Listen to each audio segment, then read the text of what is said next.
Hello friends, welcome to எங்கள் வீட்டு சமையல். எல்லாரும் எப்படி இருக்கிறீங்கள்? எல்லாரும் நலமாக இருப்பீர்கள் என்று நினைக்கிறேன். இன்றைக்கு நான் உங்களுக்காக செய்து காட்டப் போகிறது முட்டை மாவு தான் செய்து காட்டப்போகிறேன். இதை செய்து காட்டுறதுக்கு முன்னாடி இந்த சேனலை இதுவரைக்கும் சப்ஸ்கிரைப் பண்ணாதவங்க பண்ணிக்கிறவங்க. அப்போ தான் நான் போடுற ஒவ்வொரு புதிய வீடியோக்களும் உங்களை உடனுக்குடன் வந்து சேரும். இப்போ நாங்கள் இந்த முட்டை மாவு எப்படி செய்யலாம் என்றதை பார்ப்போம்.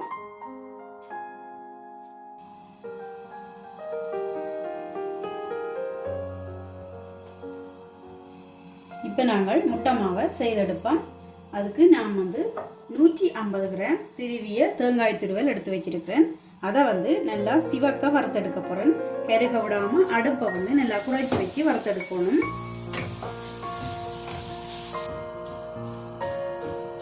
இப்போ இந்த தேங்காய் துருவலை நல்லா சிவக்க வறுத்தாச்சு. இதை இப்போ இறக்கி எடுப்போம்.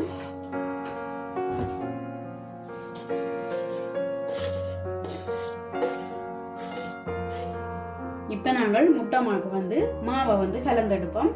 200 கிராம் அரிசி மா, வறுத்தெடுத்த அரிசி மா எடுத்துருக்கிறேன். அதோட 200 கிராம் வறுத்த உளுத்தம்மா சேர்க்கிறேன். அதோட 200 கிராம் சீனி எடுத்திருக்கிறேன், அதையும் சேர்க்கிறேன். ஒரு பிஞ்ச் உப்பு போடுறேன். இவ்வளோத்தையும் கலந்து விடுவோம். இப்போ எல்லாத்தையும் கலந்தாச்சு. இப்போ இதில் நான் 3 சின்ன முட்டை எடுத்து வச்சிருக்கிறேன். நீங்கள் பெரிய முட்டை என்று சொல்லிச்சோன்னா 2 எடுங்கோ. நான் சின்ன முட்டைன்றபடியாக 3 எடுத்துருக்கிறேன். இப்போ இந்த முட்டையை இதுக்குள்ளே விட்டு இதை இந்த மா எல்லாத்துலேயும் சேரும்படி கலந்து விடுவோம். இப்போ முட்டையோட சேர்த்து நல்ல வடிவாக கலந்தாச்சு. இப்போ இதுக்குள்ளே நான் 100 மில்லி லிட்டர் நல்லெண்ணெய் எடுத்து வச்சிருக்கிறேன். முட்டை மாக்கு நல்லெண்ணெய் தான் யூஸ் பண்ணுறது. அதனால் இதையும் விட்டு எல்லாத்தோடையும் நல்ல வடிவாக கலந்து விடுவோம்.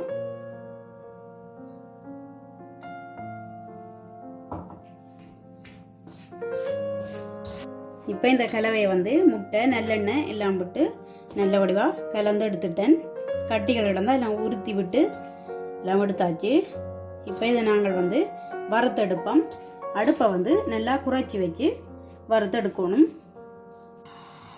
இப்போ இதை நாங்கள் எல்லாத்தையும் போட்டு கொஞ்சம் அகலமான சட்டியாக எடுத்தீங்கன்னா சுகம் வறுக்கிறதுக்கு. மற்றது இல்லை மாவும் வறுபட்டு வரும். வெங்காய துருவலை நாங்கள் வறுத்து வச்சிருக்கிறோம்.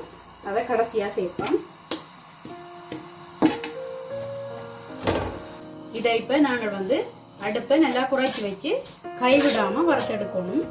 கைவிட்டா அடி பிடிக்க பார்க்கும். அதனால் கைவிடாமல் வறுக்கணும். இதில் உள்ள இந்த ஈரலிப்பு தன்மையெல்லாம் நல்லா காய்ந்து வருந்தனைக்கும் இதை நாங்கள் நல்லா வறுத்தெடுப்போம்.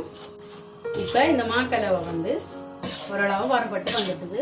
அப்படி உங்களுக்கு வறுக்கும்போது இதுகளுக்கு கட்டிகள் வந்தால் நெருக்கி விட்டு வருங்கோ. இல்லாட்டிக்கு அந்த கட்டிகளை புரிம்பா எடுத்து கிரைண்டரில் அரைச்சி விடுங்கோ. இப்போ இதுக்குள்ள நான் வறுத்து வச்சிருக்கிற தேங்காய் துருவலையும் சேர்க்கிறேன். தேங்காய் துருவல் சேர்த்தீங்களேண்டா டேஸ்ட் நல்லா இருக்கும். இன்னும் ஏன் வறுத்து சேர்க்கிறோம்னு சொல்லி சொன்னா அப்படியே போட்டால் சீக்கிரமே பழுதாகிவிடும். இப்படி வறுத்து சேர்த்தமேன்னு சொல்லி சொன்னா நாங்கள் ஸ்டோர் பண்ணி வச்சு சாப்பிடலாம். அதுக்காண்டி தான் நான் முதலே வறுத்து எடுத்தேன். இது 5 நிமிஷம் வரப்போம் தேங்காய் துருவலோட சேர்த்து. இதை இப்போ நான் வறுத்த தேங்காய் துருவல் சேர்த்து 5 நிமிஷமாக வறுத்து கொண்டு இருக்கிறேன். நல்ல வடிவாக வறுபட்டு வந்துடுது. இதை நாங்கள் இறக்கி எடுப்போம். ஓகே ஃப்ரெண்ட்ஸ், இந்த சுவையான சத்தான முட்டை மாவு ரொம்ப சூப்பராக தயாராகிட்டது. கண்டிப்பாக நீங்களும் இதை ட்ரை பண்ணி பாருங்க. எப்படி இருக்குன்னு சொல்லி உங்களோட கருத்துக்களை இன்பாக்ஸுக்குள்ள சொல்லுங்க. இந்த வீடியோ உங்களுக்கு பிடிச்சிருக்கும்னு நினைக்கிறேன். பிடிச்சிருந்தா லைக் பண்ணுங்க, ஷேர் பண்ணுங்க, சப்ஸ்கிரைப் பண்ணுங்க. மறக்காம அந்த பெல் பட்டனையும் பிரஸ் பண்ணி விடுங்க. நான் உங்களை இன்னும் ஒரு புதிய வீடியோவில் சந்திக்கிறேன். அது வரைக்கும் நன்றி.